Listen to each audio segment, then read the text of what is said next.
So they're not officially out of it, but candidly, they're terrible. And they have been in large part because they lost their quarterback. They're 4-9. But yesterday, Stephen Jones gave a vote of confidence to the head coach, Mike McCarthy. Here's what he said.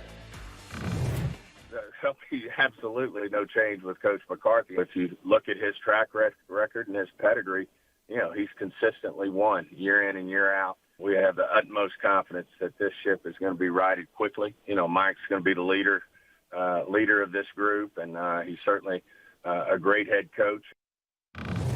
All right, so there's a definitive statement from the person making the decisions. Jeff, Saturday, what do you think?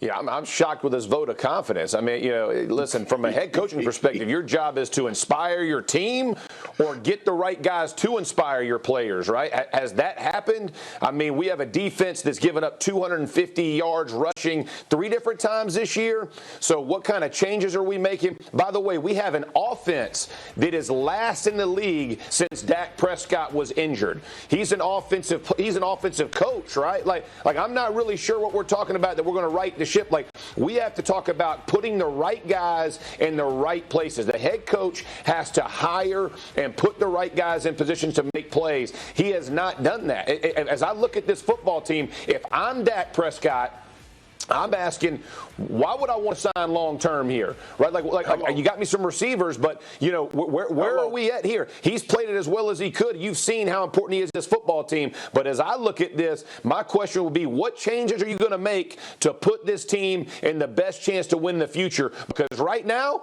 hey, look, I don't have the good feeling we're heading in the right direction. I can assure you of that. Now, Marcus, you made similar remarks to that last week, but there's one thing I saw in the notes this morning that I think is important to bring in as well. Dan Graziano, what can you tell us about the way the Cowboys are looking right now at Zeke Elliott?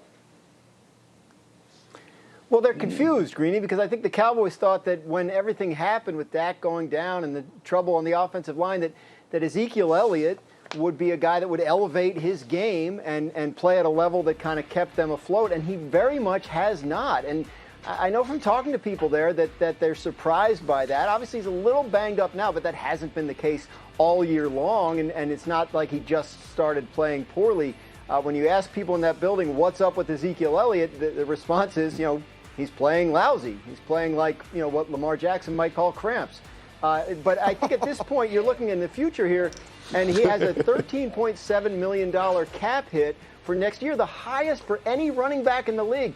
Can't get out of the contract. We've talked about how they're going to need cap space to sign Dak Prescott and how the cap is going down next year. If Ezekiel Elliott doesn't bounce back and play like one of the best running backs in the league next year, he's going to be a big problem for the Cowboys in a number of ways.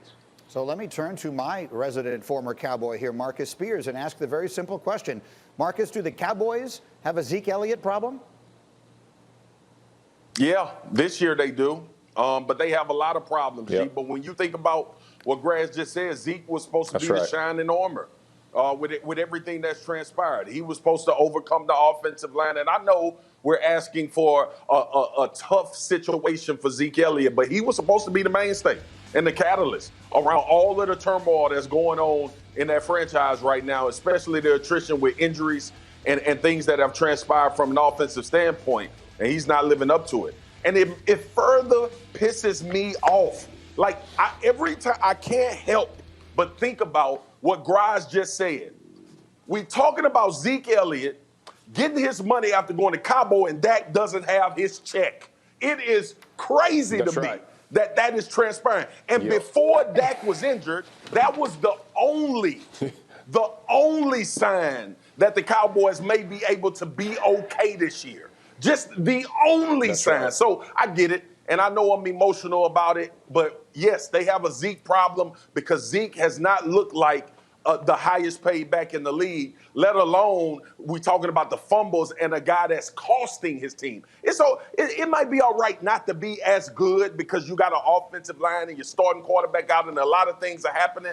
But when you are costing your team games, when you are costing them opportunities, that's when you get into that area of, oh, we made a mistake. It certainly does look that way right now. We've talked about it a lot. Maybe they did everything sort of backwards, and this is where they find themselves. More on this as we go. I got to get, I have to get to a break. I promise I'm coming back to this. As we continue, I also want to make sure you know that tonight we will premiere our next 30 for 30 film. It's called The Infinite Race. It takes an unprecedented look at the indigenous community in Mexico, famous for running barefoot, that inspired the ultra running craze around the world despite violence and drug cartels ravaging their homes and communities. It's 8 Eastern on ESPN, ESPN Deportes, and on the ESPN app. All right, coming up, identity crisis? What identity crisis? Why is Bruce Arians more impressed with his real rankings, of course, is always how many teams are going to be in Key's real rankings. Jay doing us the honors to start us out. Dot Ocho, Tennessee. Who wants to tackle Derrick Henry? No. Nobody. Things that he's been able to do over the last couple of weeks. Nobody wants to get in his way. You're right about that, Jay Will. I mean, this guy is ridiculous. And imagine a car coming at you on a football field. That's exactly what that looks like for those opposing defenders. They're sitting at number 8. Numero 7, the Colts. Playoffs? Don't talk about playoffs. You kidding me? Playoffs?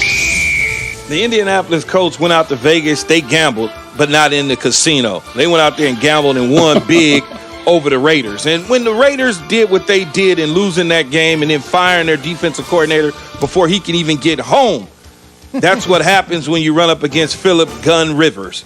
I said it, Gun Rivers, because we all thought that he would be tricking the season off, throwing 20 interceptions like he did last year. So far, only 9 to 20 touchdowns. Hands up. Number 6, the Steelers. We got to make routine plays routinely, and we're not making them routinely enough right now. Well, that's true. You're not doing anything routinely except losing football games. But I think that when you look at this football team and Mike Tomlin, they're going to get their act together. I promise you. But right now, the Pittsburgh Steelers sit at number 6. They've been all over the map from 2 to 3 to 4. Now they're at 6. They've lost 2 straight games in a row. Big Ben, the defense has to get it together so they can find themselves in a nice playoff spot and try to get that number 1 seed back. Numero 5, the Rams. When Jared Goff is on, man, he's cooking. I'm just being honest with you. Yes, that is correct. He is cooking. After a long, hard talk with head coach Sean McVay, Jared Goff went out there and took care of business against the New England Patriots. When you look at this football team, they got all the weapons that you need, from Higbee to Cooper Kupp to Robert Woods. They've even found a guy named Cam, and I'm not talking about Cam Newton. I'm talking about Cam Akers, young running back out of Florida State, who has them right now in the number 5 spot. I think they're a real playoff contender. Eno.4, the Saints. Well, this breaks my heart that I have to put the New Orleans Saints at number 4, but that's okay. I think they'll climb their way back into the number 2 spot, or maybe even the number 1 spot in front of Kansas City. When you look at it, they beat the Kansas City Chiefs. They go up to number 1. Yes, it is called nepotism. They have to get Drew Brees back healthy and in the lineup, because Taysom Hill's done about as much as he can do. We saw him against the Philadelphia Eagles. Didn't play great, didn't play bad, but in the middle is not going to be good enough down the stretch. Numero 3, the Bills. No one circles the wagons like the Buffalo Bills.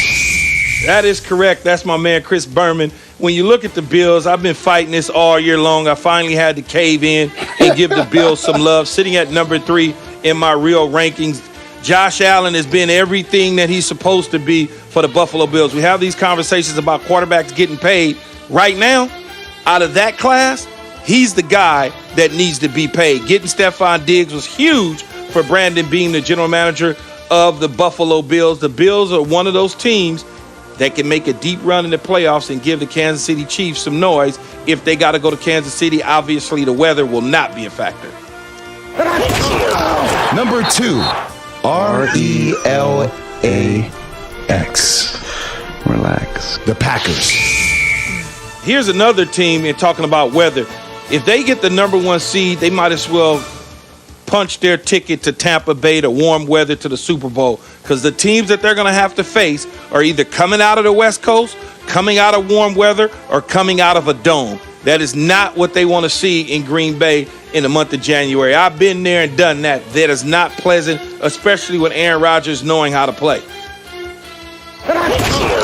Number 1, Kansas City. I'm going to go get the biggest cheeseburger you've ever seen.